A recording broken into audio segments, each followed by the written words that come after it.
Would you like to see a magic trick? No. Yeah, me neither.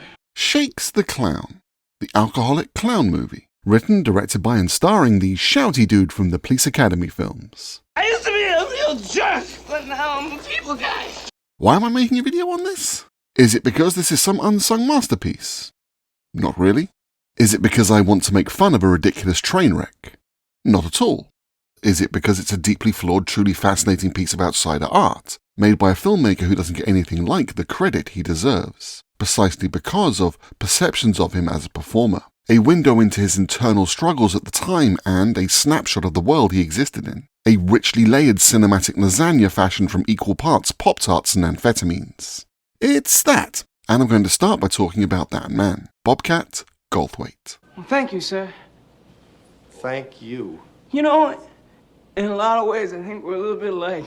I was never a fan of Bobcat Goldthwaite as a stand-up comedian or actor. I think maybe you kinda had to be there to get what he was going for. And I wasn't doing copious amounts of blow in America in the 80s, so his brand of anarchic anti-comedy always flew a bit over my head whenever I caught it. I popped him in a mental box, the annoying guy who screams a lot, and there he stayed. My hair's got a mind of its own.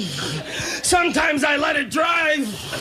That is actually a really good joke though, and I want to say if you dig his stuff, that's cool too. I have actually gone back and watched a bunch of his stand-up for this video, so to be a bit more analytical than, oh my god, there is just so much screaming, there were stages to his act. The awkward screaming stuff of his early days is clearly anti-comedy, a satire and deconstruction of professional stand-up comedy tropes, as acted out by someone presented as dealing with past trauma and having a nervous breakdown on stage. Hey, thank you very much. It feels real good. Thank you very much. Thank you very much. It feels real good to be here tonight. Designed for an audience seeing a series of tight 10s and 20s in quick succession in a comedy club scenario, or expecting that to be replicated on the talk show circuit. Maybe we can put a lot of Goldthwaite's initial success down to memorable anti-comedy probably not being a bad way to stand out in the homogenized environs of the 80s stand-up comedy scene, as the decade saw a boom in the industry, partly fueled by the growth of cable television, seeing hour-long stand-up comedy specials become increasingly common, alongside smaller regular showcase programming. Stand-up comedy became not just a more viable and potentially lucrative career in its own right, but also a shortcut for performers who wanted to branch out into presenting or acting, be it a talk show, trad sitcom, or a film career. Comedians as cookies, cutting themselves into a shape most desired by studio execs. Goldthwaite's act was designed to be jarring, diametrically in opposition to the slick professionalism that surrounded it. A wrench in the gears of a conveyor belt of sharp-suited gagsmiths, pacing the stage just how the last guy did, delivering tight sets of safe, observational comedy and repetitive crowd work, often peppered with socially acceptable for the time bigotry and misogyny. And while many of these comedians certainly noticed the deal with airplane food, a keen-eyed viewer would notice that the deal with their act was to book a 5 on Carson. This is the context for Goldthwaite's stand-up comedy. Not just to be different, but to show exactly how lazy this comedy paradigm was. Comedy is an extension of the normal and mundane, uniform and safe, not outsiders speaking truth to authority, but identikit jesters crafted from winkle-pickers to coxcomb to catch the eye of the king. By the time Bobcat's doing hour-long stand-up specials, the onstage character has been molded into a delivery system, his act featuring more traditional and recognizable jokes and stories, alongside lampoons of the lazy conventions and far too often regressive attitudes of his contemporaries, even throwing in a few timely political barbs. I think like the Reagans got a hold of the Newsweek that said, drugs kill. And I said, great, it's cool. We need to fucking wake up and say, yeah, drugs do kill, Now we can only give him the Newsweek on war. While still being the shock comedy character that brought people to his shows in the first place. Itself a blessing and a curse. What if the main thing about you that people wanted to see was something designed as a satire? What if you were a comedian trapped inside a joke?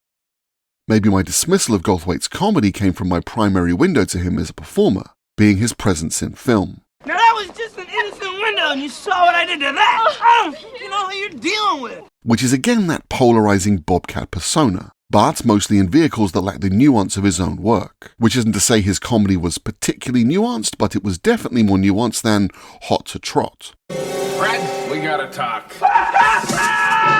I can't really blame Goldthwait for being that character in films. Casting directors were hiring the hot new comedian who was making waves, and he was obviously not in a position to turn up completely shredded with a crew cut, and tell the director he was going to go the whole shoot doing an impression of Vince McMahon. Further calcified when his appearance in Police Academy 2 became one of the most beloved aspects of a massively commercially successful, if critically derided, film, leading to him joining the Academy himself in the next sequel, and becoming a fixture in the franchise, although he sadly bailed before the series reached its artistic zenith with Police Academy 6, City Under Siege. Proctor, I want a complete report on this sprinkler system. Sprinklers? Sprinklers. And I'm not going to mention that film was directed by a guy called Peter Boners, because I'm better than that. Boners. Man, after age! Goldthwait's persona was at once his superpower and his kryptonite, putting checks in the bank but a creative straitjacket. People just don't understand me. And as a stand-up comedian, he couldn't even drop the character for interviews. He was booked as that anarchic persona, and while there may have been a number of controversies surrounding his appearances on late-night talk shows, I'll escort you to the dressing room in case you get the urge to push a Coke machine over on Michael Bolton. I wouldn't do it if it wasn't televised. they all seem to ignore the obvious fact that if you were booking Bobcat Goldthwait for your show, it was with the implicit understanding that you were paying him to pull exactly those kind of stunts. You know, this is going to be all over the press in the morning. How's that going to make us look? Shakes the clown. While 1991 Shakes the Clown is the feel of a blank check movie, a performer being given a great deal of creative rope, by a studio desperate to cash in on their star power while it's at maximum magnitude, the opposite is actually true. As a mainstream star, Goldthwait peaked between 1985 and 88, and instead of studios chasing him with fistfuls of dollars for Shakes, it was he who approached the record label IRS Media with the idea.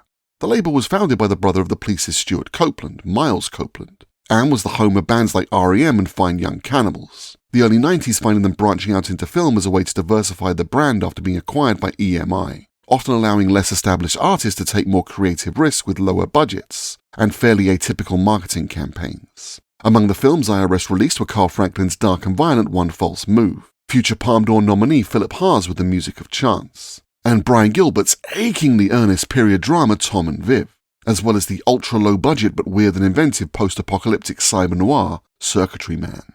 Shakes the Clown has famous defenders. I'm sure that most, with even a passing awareness of the film, will know of the claim that Martin Scorsese called it the Citizen Kane of alcoholic clown movies, a line which actually came from film critic Betsy Sherman and was probably a joke anyway, which didn't stop anyone involved from using it in the trailer for the film. Bobcat Goldthwait. Here I come! In the Citizen Kane of alcoholic clown movies.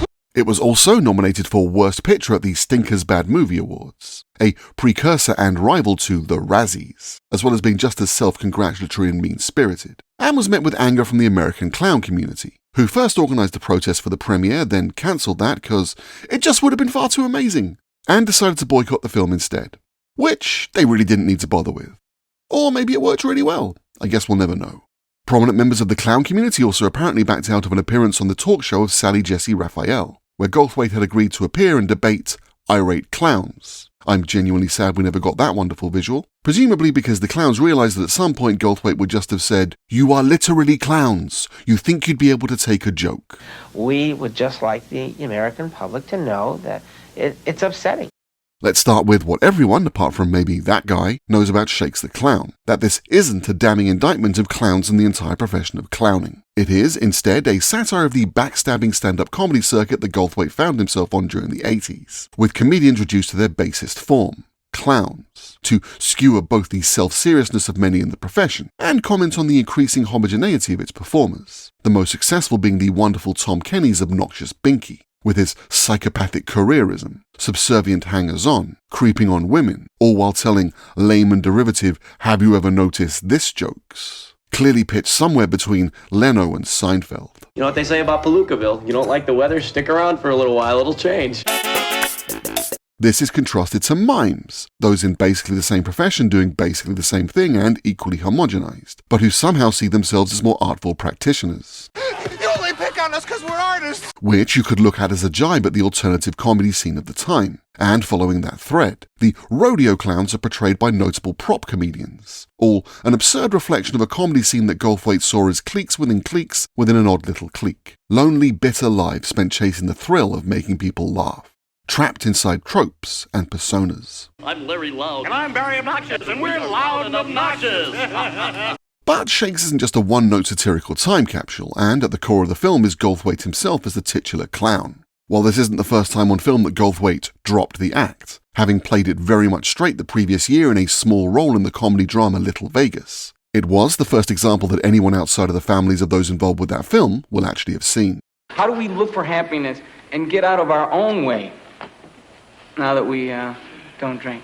While performing as Shakes, Goldthwait is very much channeling his comedic persona. Hi, kids! It's me, your old friend Shakes the Clown! His clowning presented as not just a skill, but granting him borderline superhuman abilities, instantly injecting energy into lifeless parties, enrapturing audiences young and old. The distilled joy that only a skilled practitioner can bring. But while the engagement is real, the bond between performer and audience is an illusion. Comedy, like clowning, is a performance, not a relationship. A simulacrum of being knocked off your feet by the funniest guy you know, condensed into a tightly honed act, tested on audience after audience to hit all the right notes. Then the party ends, the lights dim, you go home, and what is a clown without an audience? The answer is Shakes the Clown is a relatively normal guy, Goldthwait taking the opportunity to show that no, he isn't like that all the time. You know, I'm really surprised that, that I haven't been asked to host yet. You've almost certainly guessed that this is where I was heading with this, but yes, Shakes the Clown is Goldthwait wrestling with the friction between performance and performer, a meta-commentary on how perceptions of his work shape his life. And while not performing as Shakes for much of the film, he gives a relatively grounded performance, despite usually being adorned in full clown regalia. I killed Mr. Cheese. What? I killed Mr. Cheese. Because even when he's not in character, he can never escape the character he plays. Everyone around him always sees him through that prism, the frame he has placed himself in by being a career clown, informing every interaction he has whether he intends it to or not. Everybody loves a clown, so why don't I? And there is a disappointment to this for him and for those around him, that he's merely human, not the tornado of charisma he can appear while performing, or that even if Shakes wishes to switch it off, to be allowed human moments, he is still always living up to an expectation others hold, a switch you have no control over, reflecting not just the straitjacket his onstage persona wrapped around his personal interactions, but more broadly, how to an audience of that time, it didn't matter how he acted because what they saw was always going to be Bobcat Goldthwait, comedian. No matter where he is or what he does, he is a clown, trapped in a joke. When the makeup is metaphorical, it can be doubly hard to remove. Take a bath, will you? Yeah. As the film moves on, it does ease up on this navel-gazing on the nature of perception, in favour of a fairly tired noirish plot, which may be where it loses some viewers, although I actually think this is yet another layer of satire, that this schlubby but apparently funny character, with a recognisably human and damaging weakness, is thrown into a hokey narrative where he is framed for murder, then must rescue the girl, before getting his happy ending where all the loose ends are tied up, and all previous problems seemingly washed away by the crawl of the end credits. And that is basically the exact template for the action comedy, throwing known comedians into rote action movie plots playing flawed and unlikely heroes, and hey, now it's a comedy too. We don't even need to change too much, just let your man say a funny thing after an explosion or something. Filmmakers trading on the very baggage that Goldthwait felt held him back. I just made my last payment. This was actually done very effectively during this time period. Eddie Murphy in Beverly Hills Cop, Billy Crystal in Running Scared, Chevy Chase in Fletch, and done very badly too. Jay Leno in Collision Course, Whoopi Goldberg in Fatal Beauty, or Chevy Chase in Fletch Lives. Can I ask you a personal question? Mm-hmm. Did you finally get to pee? It's a broader spoof of rote action comedy too, packed full of the tropes of the genre, reduced to their basest and simplest, hanging a lantern on conventions, the bickering cops chasing Shakes, a doomed father figure, a bad guy who makes ridiculous choices that serve only to give us a third act, and a final showdown, or most prominently, Shakes' love interest being a cartoonish approximation of the dumb blonde stereotype, helpless and needing to be rescued, but still able to save the day with her seemingly randomly assigned by a hobby generator one skill of bowling. Obviously a satire of how women are often depicted in these films, objects to be chased with barely a personality of their own, save for some vague quirk that functions as a replacement for actually writing a character. You get involved with the guy, things go wrong.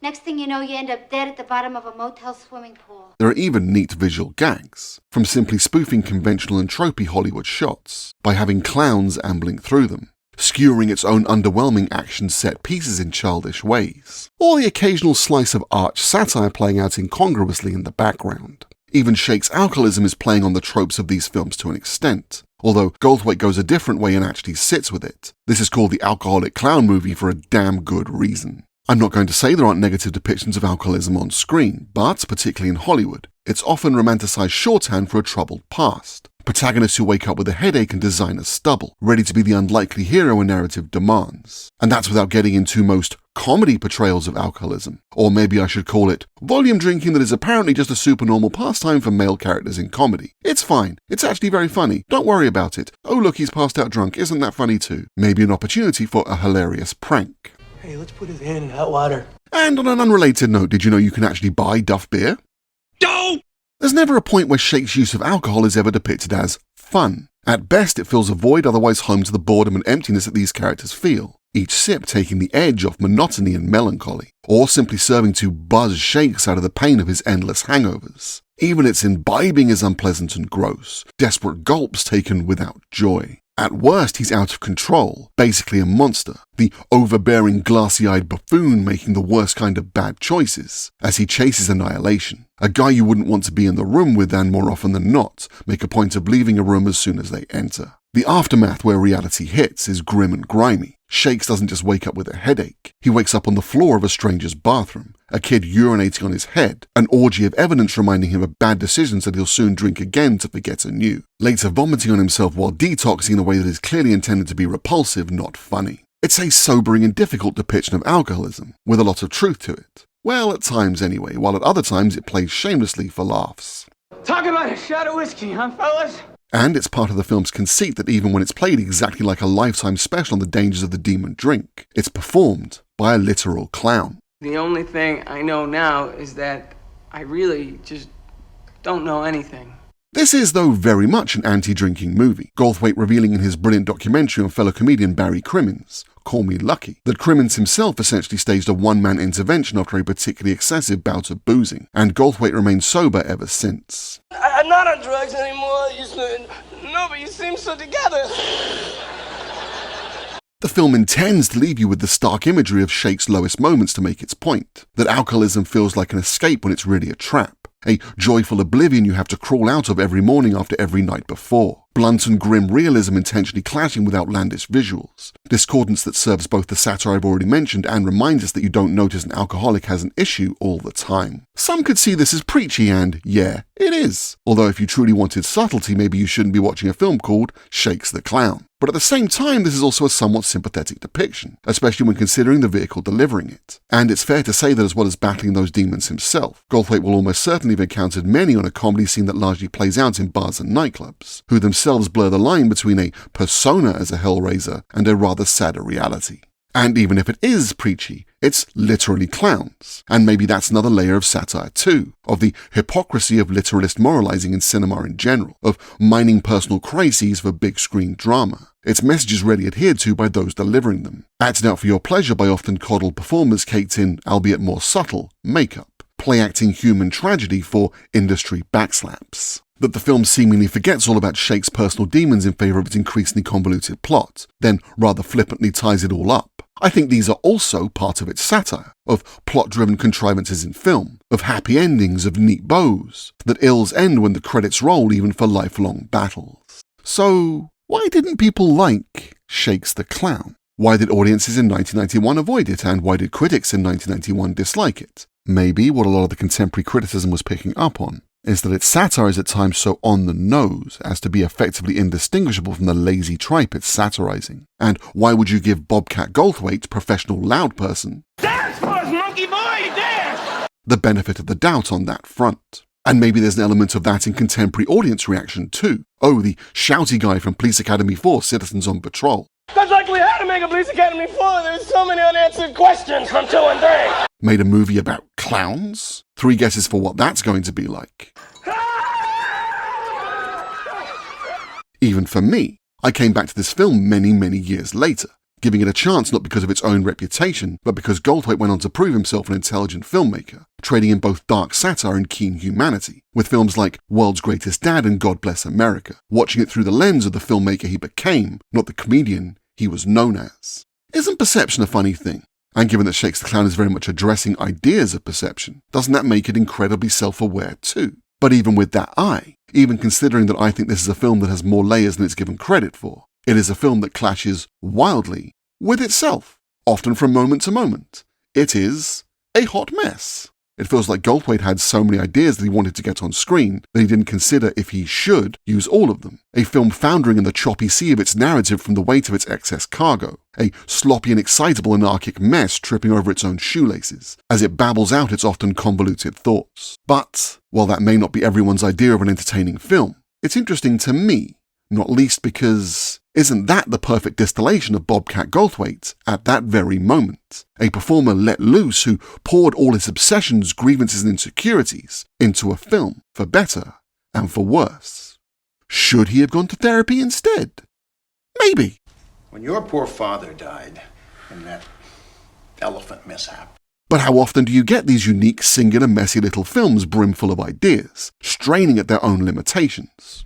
Shakes the Clown is far from perfect, but at the same time, I couldn't say there was a particular thing I'd change about it. It's such a weird and off-putting little curio. Clever satire smashing into juvenile silliness. A film that treats its lead character and their troubles with weight, while also constantly completely undermining the whole idea. A film that seems to be in an existential battle with itself, reflecting Goldthwait's own battle with the expectations his success had created.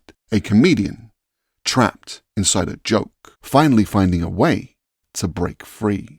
Shakes the Clown is a bold swing for the fences that follows through too hard and smashes itself in the face with the bat. And maybe that's better?